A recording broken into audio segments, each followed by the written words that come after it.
True Crime Society podcast contains adult themes and violence and is not intended for all audiences. Listener discretion is advised. And if you'd like to skip the intro or move to any specific part of the podcast, please refer to the timestamps listed in the episode description. Thank you.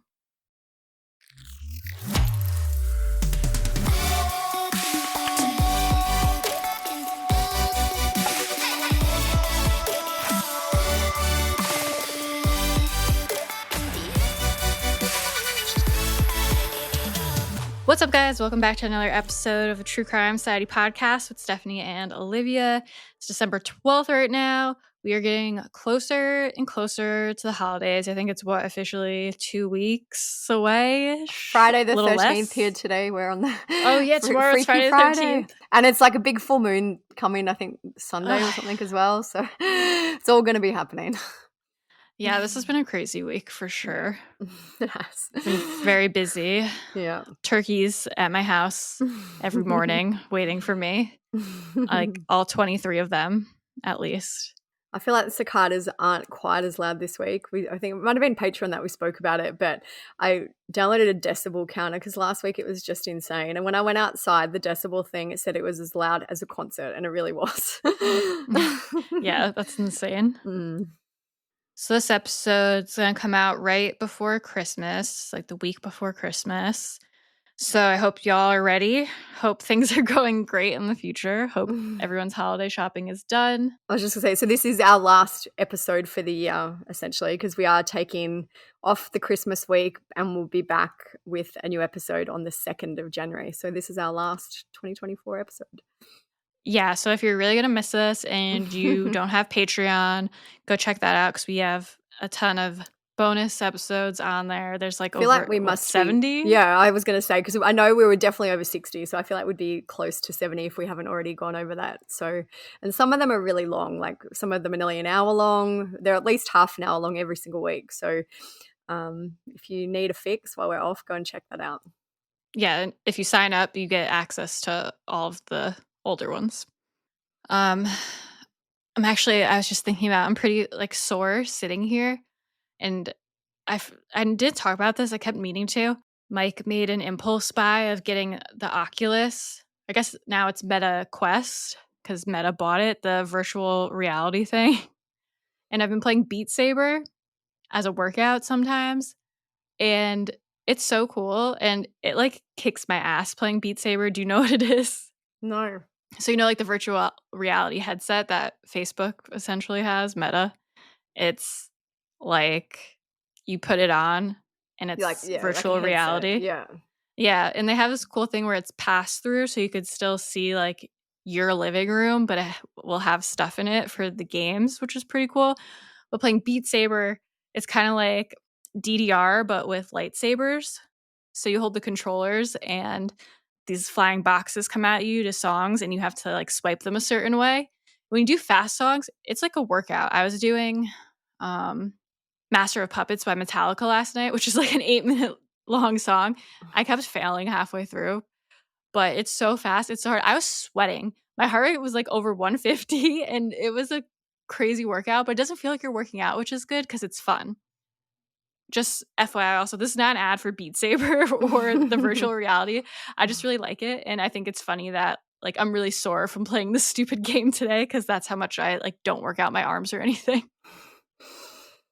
But it's fun. Good workout. Good to be a fun workout. Yeah, it's nice when you can do a workout without feeling like you are. Like it's actually fun, because if I'm on a treadmill or something, I'm like, when is this over? I know, it just seems like it's never ending. Yeah. Anything fun going on with you? Yeah, so it's beautiful weather here. We're finally getting into summer break. One daughter finished school yesterday. The other one finishes next Wednesday. So then we'll be off for they will be off school for like 2 months, 7 weeks or something. So very excited about that, just to have a break in routine, go away for Christmas. It's, just beautiful sunny weather. We're going to see... I think we've got a few Aussie listeners, but we're going to see a band tonight called Crowded House. So if you are Aussie, you might, or Kiwi from New Zealand, you will know them. It's this big kind of band, and it's funny because a few years ago, they've been around for like decades, and a few years ago they're like, okay, that's it, we're going to retire, we're going to do a farewell tour. So everyone rushed and went to this tour. And now basically they do a farewell tour every single year. Oh my God, of So I'm course. like, why not? Why not make the most of it? I mean, we actually saw them. I think it was not this April, but last April. So I saw them 2023. We've seen them. We're going to see them 2024. We have some friends that were meant to come tonight and they can't. They're like, we'll have to do a do-over next year. I'm like, don't worry, we'll just go to the 2025 farewell. Yeah, So right. yeah, I know. Good on them though. They've worked out a way where they just tour for like a few weeks a year, do a farewell, and make some more money, enough to keep going. It reminds me of not that I'm like a huge WWE fan, but Mike would watch it, so then I got like sucked into it. But The Undertaker, who is like old now, for the past like 4 or 5 years, I swear they'd be like, it's Undertaker's last Last. match. He's retiring. He's done. And then the next year again, it's like the Undertaker's last match. And I'm like, didn't everyone already done this 3 times now? I think he's finally done, but it's just like they'll always like bring him out, even though he's like super old, hurt, can't walk. They're like, here he is, Keeps his going. last He's match. back for this year, back for another one. I know. I think maybe he's finally done, but who knows? We are, it's my older daughter's 13th birthday on Sunday, so we're going into the city tomorrow night. We booked a nice dinner, staying in a hotel. She's very excited. I let her get her nails and her hair done. So she's, very excited. So that should be nice. The weather is looking amazing, so I'll post some photos if we see Oh, and any cool things. Your younger daughter, that was funny. She had a mocktail. Yes. So while my older daughter, I feel this makes them sound really spoiled, but they're not. This is like special occasion things. But so while my older daughter was getting her hair done the other night, we went to a pub for dinner just down the road from where she was getting her hair done, because it was like half an hour away from our house. And my daughter's middle name is Daisy, so there was a mocktail on the menu called Daisy, and it was lemon. I can't even remember. Lemon, like vanilla, passion fruit. And it also said it had aquafaba, which is, when they froth up the chickpea juice to make it frothy. Like, is that a thing there? I'm sure it would be. So she's like, what is that? I'm like, and I explained it to her what it was. And she's like, yeah, okay, I'll try it. And it came out and it was beautiful. It looked like a cocktail. It had flowers in it. It was pretty looking. She was so excited. And then she sipped it, and you should have just seen her face. So like, puckered up, and she's like, oh my God, it's got so much lemon. And then she persisted for a little while, and then she's like, it's really hurting my throat. Oh my God. So I had to get her a pink lemonade instead. I'm sure it was an expensive mocktail. $12. So like, usually I always say no, because I know they're never going to like those drinks, like, so I just say just a little treat. Yeah, just a little treat. I'm like, why not? It was a beautiful sunny afternoon. I'm like, yep, sure. And then I could just see, as soon as she took a sip, she heard like she was full of regret. Why did I do this? Wait until she has one with alcohol. I know. I couldn't let it go to waste, though. I'm like $12, so I went and got like a vodka on the rocks and added her drink to it to make a vodka drink. Like, I can't let a $12 drink go to waste. Yeah, definitely. All right, should we get into it? Yeah. All right, so first topic on the table is about Ryan Borgward, who we just did an episode on. We have some updates on him because he decided to return to the United States. He's the one who left his family to go to Uzbekistan for maybe someone he met online, a romance scam, who knows. So he returned back on his own accord, apparently. This article from ABC4 says Ryan Borgward, a Wisconsin man who allegedly faked his death and went to Europe, is now facing a charge of obstructing an officer. He appeared in court Wednesday, where a judge entered a not guilty plea on his behalf. According to the criminal complaint, after faking his death in Green Lake, Borgward took another e-bike, to Madison. From there, he took a bus to Toronto, and he flew to Paris and ultimately ended up living in Georgia. And so Georgia is also a country in Europe. It's not just the state in the US, if you're a bit confused. We thought he was in Uzbekistan, but it's come out that he was actually in Georgia, which we'll go into in a minute. But yeah, Georgia in Europe. The complaint says that he would check news reports periodically while he was out of the country. He expected authorities to give up the search in Green Lake after a few weeks. And when he received an email from the sheriff's office, his heart hit the floor. In quotes. The complaint goes on to say that authorities were able to recover from his laptop a photo of the woman he went to Europe to meet, and he knew that he made a mistake, the one mistake that he couldn't make. That's another quote. Sheriff Mark Podol said that Borgward arrived on U.S. soil Tuesday and was booked into the Green Lake County Jail. The sheriff went on to say, "We brought a dad back on his own accord." This was the one that I said just loves the drama of it seems. When we posted that this was, because they basically announced that he was in custody and they said they were going to give an update the next day. So when we said that, so many people are like, I just can't wait to hear what the sheriff's going to say. He's living for this. This is the case of his career. He's loving every moment. Yeah, he's writing his friggin' monologue. He also added that Borgward was being cooperative and believed that he felt compelled to return home for his family. Green Lake County is seeking restitution of $35,000 to $40,000 for the search for him.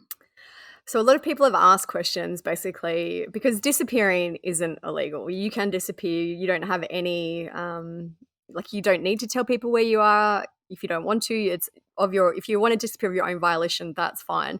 But the issue with Ryan is that he basically set it up so people believed he was dead. He gave false information, set up a false scenario. He tried to commit insurance fraud by setting up the life insurance, which I feel like that was one nice thing he tried to do because his wife would have been able to claim it eventually. And I don't believe she did claim it. So thankfully she won't be in any trouble. But a lot of people have been like, what's he been charged with? And essentially he made it as hard as possible for the detectives to find out what really happened. Yeah. So as I mentioned, we found out that Ryan went to Georgia, not Uzbekistan. If you're wondering about Georgia, it's a country at the intersection of Europe and Asia, and it's a former Soviet republic, and it has Black Sea beaches. So it actually looks quite nice, some of it. I had a look at some photos today. Very different to Uzbekistan. Mm-hmm. It's got about 3 million people. I just am dying to know more about this woman. Same. What happened when he got there? Did she scam him? It's horrible because I know financially this will impact his wife and children as well, but I just hope he made a massive mistake and he got there and it was a man, or it's just such a dumb thing to do, to leave your wife and fake your death. It's just ridiculous. So I hope he gets everything he deserves. Yeah, same. We did also mention, we spoke the other episode about his wife and how we thought that she might take him back, but we were wrong, and she has filed for annulment/legal separation just today. A hearing on that has been scheduled for April 28th next year. So we were just discussing it before we started recording about annulment. Basically, we thought that maybe annulments could only happen very quickly after marriage. Didn't Britney Spears annul one of her marriages? Because I feel like if you think you've made a mistake, you can annul it pretty quickly. But apparently the length of a marriage is not a factor in whether it can be annulled in the US. So you can be married for 50 years and you can still have it annulled as long as it meets the criteria. Some of them include bigamy, incest, fraud. So that might come under this, coercion. So there might be a few reasons that she could use in terms of why her annulment may be granted, but we'll have to wait till April next year to hear if that goes ahead. I hope she doesn't take him back. I just think how it would be so humiliating, horrible for those children. And obviously now I'm sure she's so hurt. She's probably so confused. I hope as time goes on that she doesn't forgive. I'm like, never forgive. Never, never. Never. I would never even want to speak to him again. No. I'd be like, you can stay far away from me. I was going to say stay in Uzbekistan, but he wasn't there, so. One comment I thought was funny after he did the episode was someone said, everything I've learned about Uzbekistan is from True Crime Society. Yeah. Hopefully now anything you've about Georgia, you've learned from us. Georgia. Yeah. All right, well, that's it for him for now. Hopefully we'll get more of this sheriff with all of his melodrama. He should be giving us the tea, the details. Come on. I think I read. Let us know what we want to know. That if he's found guilty on the obstruction charges, he may face something like 9 months in jail. So it's not going to be a lengthy sentence. Obviously, he'll probably have to pay back the money, hopefully. But I feel like he doesn't even need to go to jail, but it's more about the money. Pay back the money, that's your punishment. And also now his mugshot's out there, I feel like the public humiliation is enough in terms of the crime that he actually committed, which was just being a dickhead. Like, he didn't hurt anyone, like physically hurt anyone. He didn't murder anyone. He just committed a dumb, ridiculous crime. The public humiliation is probably punishment enough, and I'm glad that we're here. And the $40,000. Yeah. So that's all for him for now. Hopefully we'll hear more about this romance. Nothing. We haven't had any updates on Ryan Roth. I was like, that's all we need this week. We've had Hannah Kobayashi found alive. This Ryan found alive. We just need a third. Ryan Roth might be coming up next. Yeah. And Hannah Kobayashi, we've been talking about on Patreon, but we are going to put them all together and do like a big episode on her January 2nd, I think it'll come out. Yeah. So for those wondering. Okay, so today we are going to stay on theme and do a holiday Christmas crime, which sounds bad, but it is what it is. It is a Christmas crime. And a lot of Christmas elements incorporated into it on purpose by the criminal, so yeah. Yeah. Police and coroners located the last of the bodies this morning, a particularly difficult task after the intense fire that reduced the home to rubble. Police say Bruce Pardo dressed up in a Santa suit and went to the home of his ex-wife's parents, James and Alicia Ortega, where they were having their annual family Christmas party.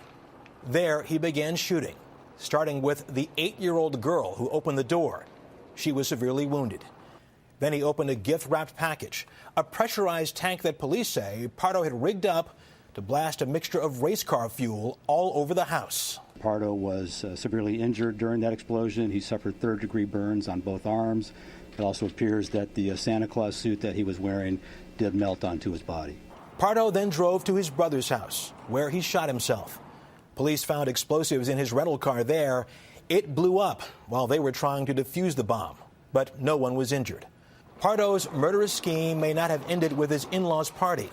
He was carrying $17,000 in cash and an airline ticket to Canada. He intended to commit this crime and then flee the country.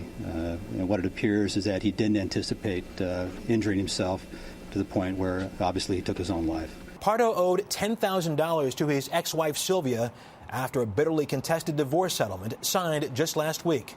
Carol Sanchez used to date Pardo when they were teenagers. He was never like this. I'm shocked. I would never picture in my right mind he would ever do something to a family. I'm just devastated. On Christmas Eve in 2008, a man named Bruce Jeffrey Pardo, dressed up in a Santa suit, went to the home of his ex-in-laws in Covina, California, and opened fire. He killed 9 people before taking his own life. So, pretty insane. Yeah. As some background into Bruce, he was born on March 23rd, 1963. He lived in the San Fernando Valley in California. He was born on March 23rd, 1963. He graduated from John H. Francis Polytechnic High School and went on to study at California State University at Northridge. Some reports say that he was an aerospace worker at the Jet Propulsion Laboratory in La Cañada, Flint Ridge. In 2004, he met a woman named Sylvia Ortega, who he married in January 2006. But their marriage fell apart within the first year because Bruce would not open a joint bank account with Sylvia because she had children from a previous relationship, and Bruce refused to help her financially support them. So, dick move. I feel like too, like these things are, like obviously I'm not blaming her, but these are things that you would think you would discuss before marriage. Like, hey, let's open a bank account. Will you help me support my children? Like, what are the outlines for the relationship? And it doesn't seem like there was any agreement, or he maybe reneged on agreements. I guess that's also a possibility. Yeah. Some reports also say that Bruce abandoned a child from a previous relationship as well, who was confined to a wheelchair due to brain damage, and Sylvia was not okay with this when she found out.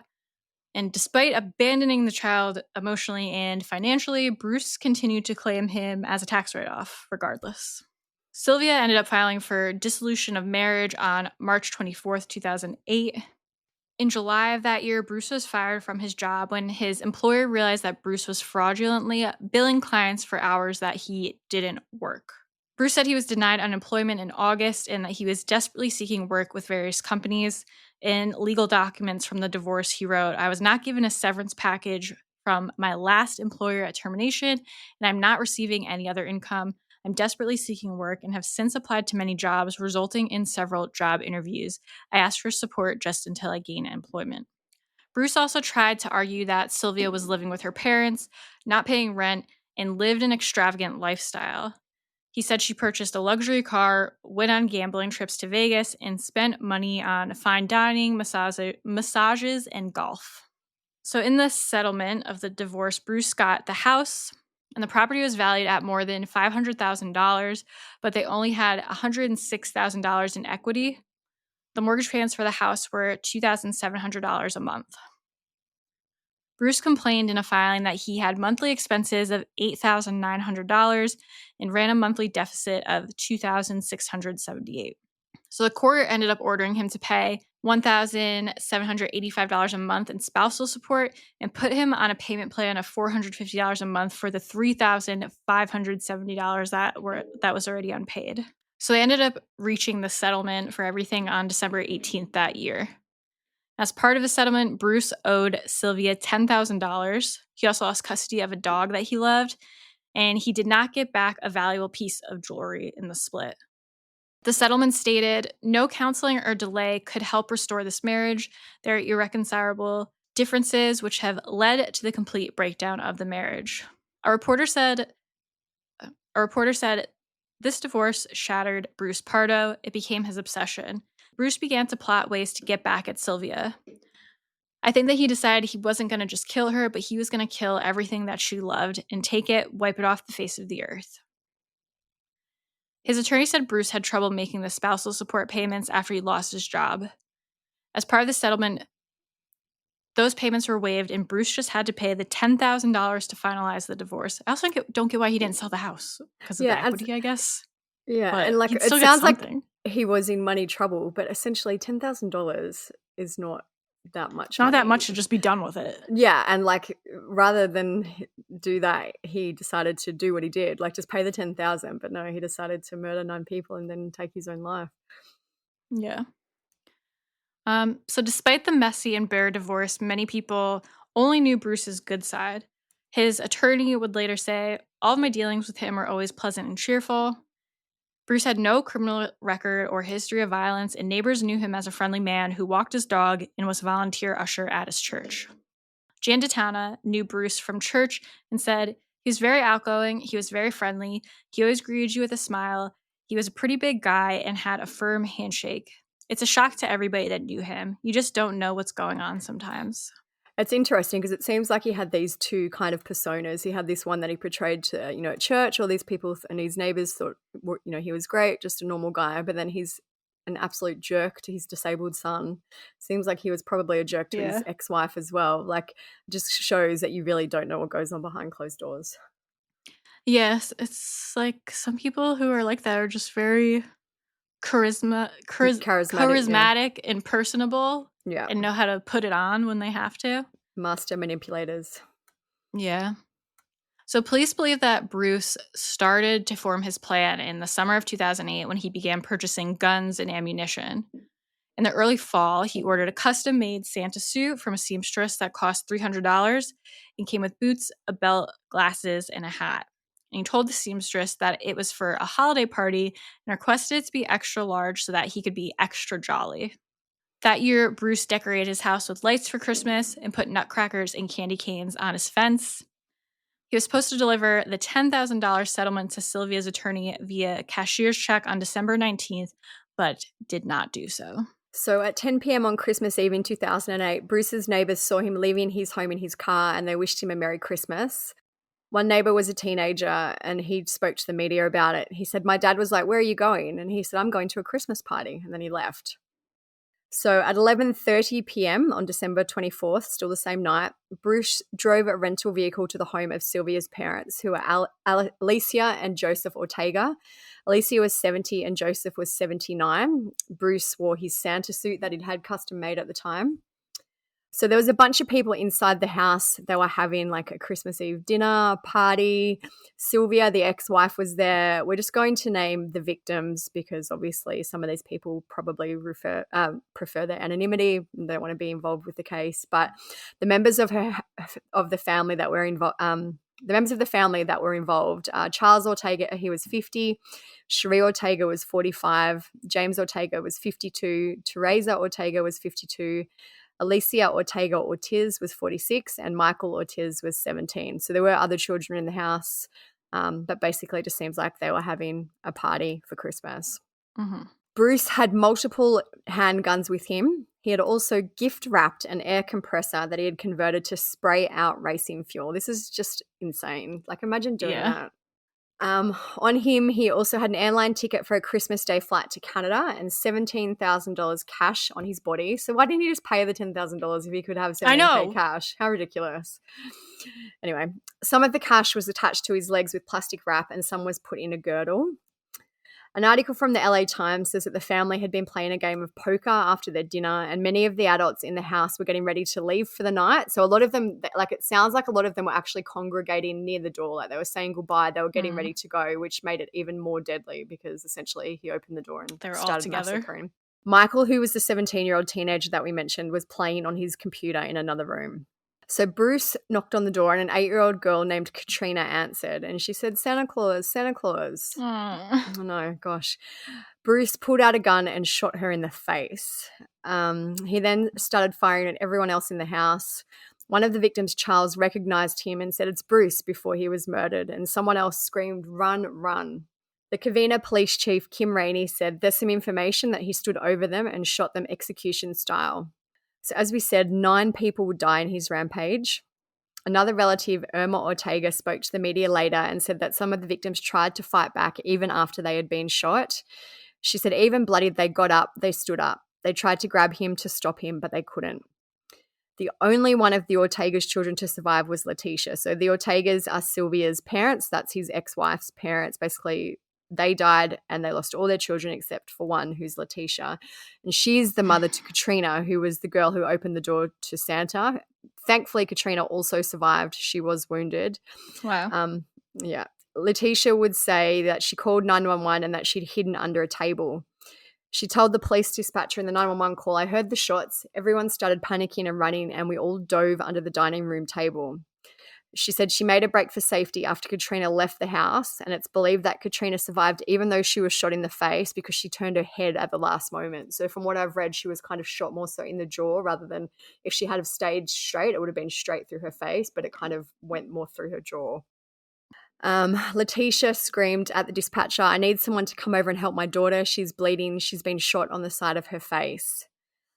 Police believe that some of the younger people in the house survived because they were at the back of the property playing video games when Bruce broke in.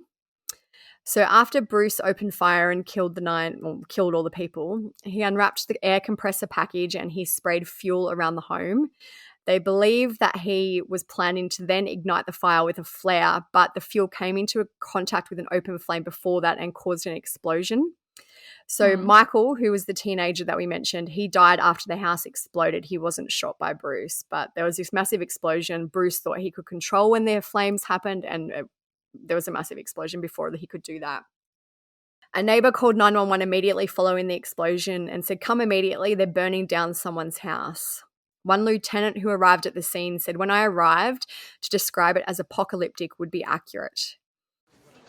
The chilling call to 911 reveals the Christmas Eve terror inside this Southern California home. What's your address? Ma'am, I understand. I need to know your address. The caller identifies herself as Letitia and says the gunman is her ex-brother-in-law, Bruce Pardo. When he shot, I heard the shots and there were like poppers and I wasn't sure what it was, so everyone started panicking and running, so we all dove under the dining room. Some of us dove, some of us left, I don't know. Letitia and her wounded 8-year-old daughter fled to a neighbor's home and called for help. My daughter's been shot. She was shot in the face on the side and she's bleeding. I know, I let the officers know. The officers are making sure it's safe for the paramedics. I need a bandage, please. Her daughter is one of 3 injured survivors. Please come immediately. Who's in your house? Immediately. Just this afternoon, police named the 9 people believed killed. They include Pardo's ex-wife, her parents, her sister, her 2 brothers and their wives, and her nephew. The victims were so badly burned, they will have to be identified by dental records. I don't know who else is alive. I know, ma'am. Just stay on the phone with me, okay? My whole family, there's 30 people, 25 people. I know. A family wiped out by one man with no history of violence, who police say planned his attack in meticulous detail.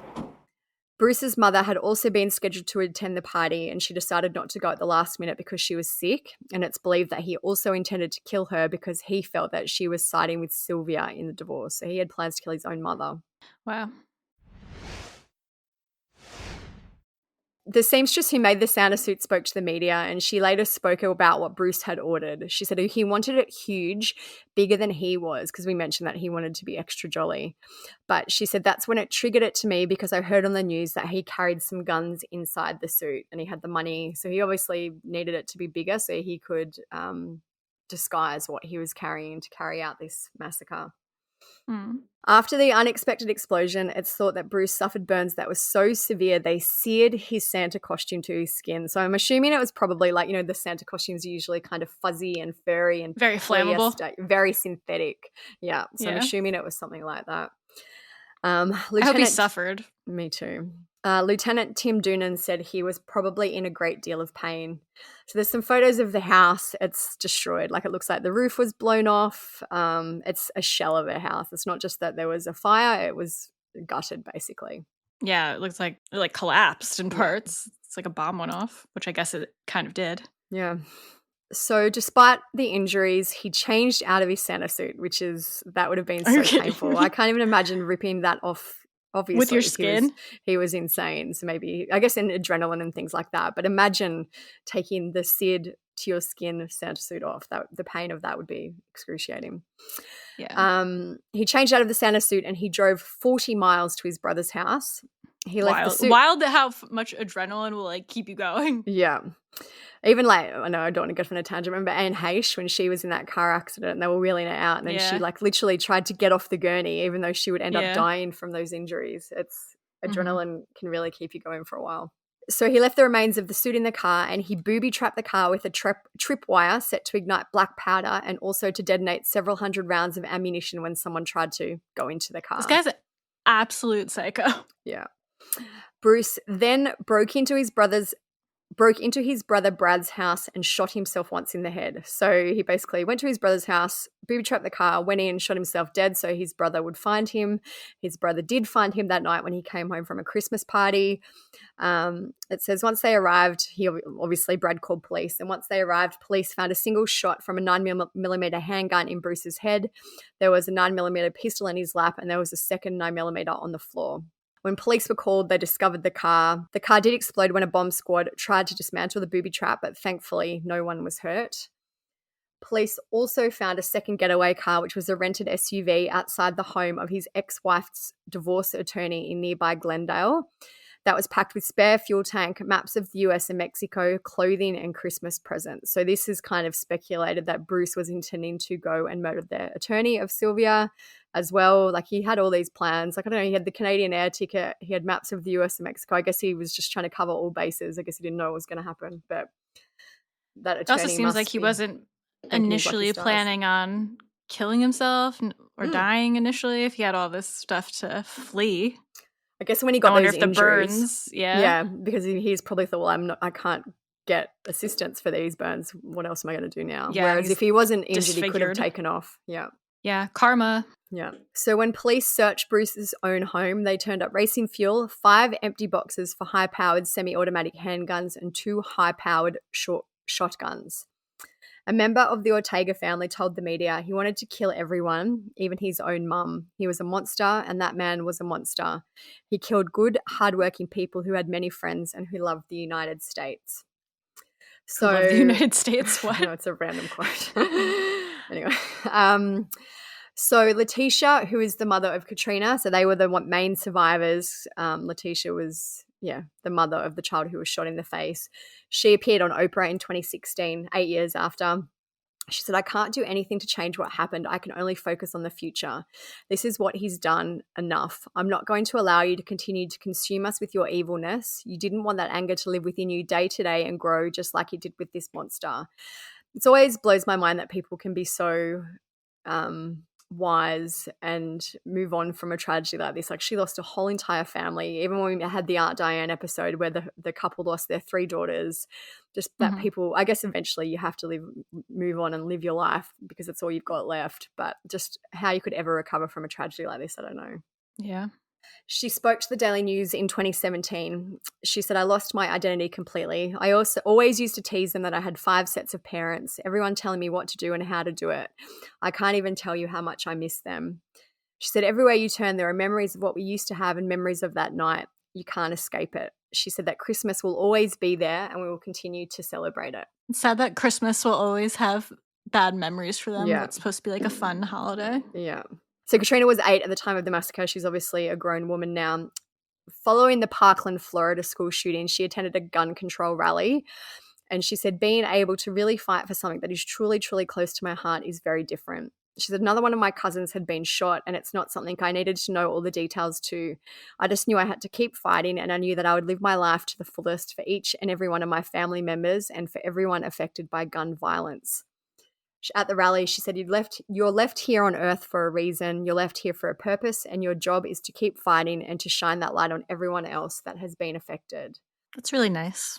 Yeah, it is nice and amazing that she was able to find kind of a silver lining, helping to fight for other people who basically don't have their voice anymore. So she's fighting for people in terms of gun control, lessening gun violence after what she went through. It's amazing. Yeah, and I took a note while we were going through. I think it's interesting that his mother seemed to be on his ex-wife's side.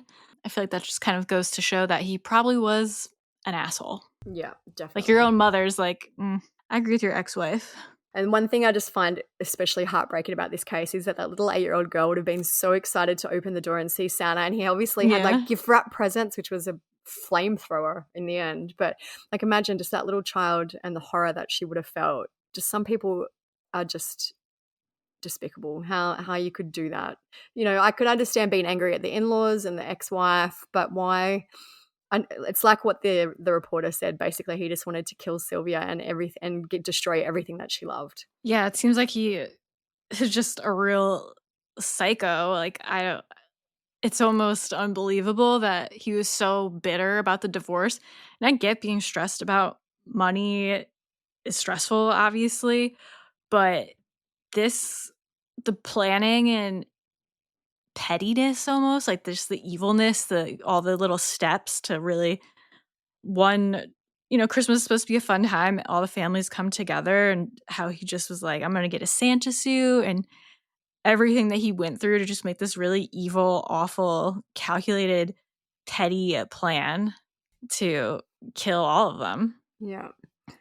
And it's sad that Christmas will always be ruined Tainted. for Katrina and her mother, especially when it's such an in-your-face holiday that every year they have to be reminded of this. Like, you can't even avoid Christmas stuff, essentially. Everywhere you go, it's Christmas branding, Christmas advertising, Santa. Like, that's probably could have been triggering to her for a long time. So just very sad what they all went through.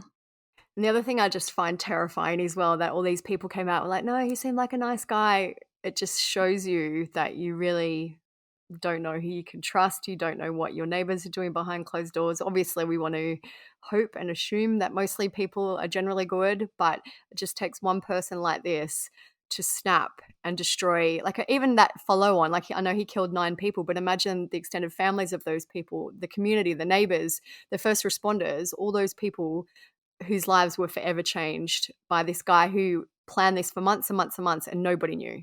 Yeah, over $10,000. Yeah. And it just even blows my mind. He had $17,000 in cash. I know. Clearly for him wasn't about the cash. He just hated Sylvia. He wanted... In control. Yeah, absolutely. He wanted to, like, get revenge on her for essentially winning the divorce, I guess. Mm-hmm. But he got the house and stuff. So it's not like he got nothing. No. I think he was just jealous, control. Arrogant, entitled, yeah, pissed off. He was mad that she seemed to be living a nice life with her parents, not paying rent, massages, golf, whatever else he like listed. Seemed like he was just very, very bitter about the whole thing. Yeah. All right, so that is it for this episode. Everything will be on the blog as always at truecrimesocietyblog.com. And make sure you're following us on Instagram at True Crime Society. And if you want to follow our personal accounts, mine is StephSum_, Olivia's TCS Olivia. Check us out on Patreon. Like we said, we're taking 1 week off for the holiday. But we do have like 70 bonus episodes on our Patreon. So if you subscribe, you'd have access to all of them. So you'd have plenty to listen to. We have Plus, some we good do all topics. the episodes ad-free. Yeah, some good topics on there too. Like we did just recently, the United Healthcare murder. Noah Pressgrove, I was randomly thinking about today. Yeah. The Kansas City deaths. Yeah, that's so weird. We haven't heard anything else Chiefs. about that. I know Noah Pressgrove either. That was like a big one. But I don't know. We did the murder recently of Mackenzie Michalski. She was an American who was murdered by an Irish guy while she was on vacation. Anyway, there's a whole bunch of different cases on there, and I feel like too some of the cases are ones that you may not have heard of because we can have enough information in the Patreon to cover them. So yeah, definitely check them out. There's some interesting ones on there. Yeah, and we can cover more current ones too when there's not as much information out. Yeah. So that's always good too. But otherwise, all same stuff. Make sure you're following us on whatever platform you listen on. Leave us nice comments, reviews, share the podcast with your friends or on your Instagram stories. Big help to us as well. And that's it. I hope that you guys have a great holiday, a Merry Christmas. Stay safe. It's a crazy time. I hope everyone has fun. Yeah, and we've got an exciting year coming up next year, some big plans. We hopefully we'll be able to cover some big cases if they go ahead, like the Brian Koberger case is scheduled. I know there's a few other big ones that we are looking forward to hearing more about. Hopefully they all go ahead. Yeah. There won't be another episode till the new year, right? So I hope everyone has a happy new year as well, closing out 2024, which was not our year, as we have said. Hopefully 2025 will be the year for us, full of fun times, happy memories, joy. I saw I don't want to go off on too much of a tangent, but I saw something the other day where someone reposted what they wrote in 2020, which was obviously right before the pandemic, and they're like, this is my year, like this is going to be the best year ever. Absolutely not. I hope everyone has a great end to 2024. It's been a stressful year for a lot of people. So onwards and upwards. Yes, it's a good way to say it.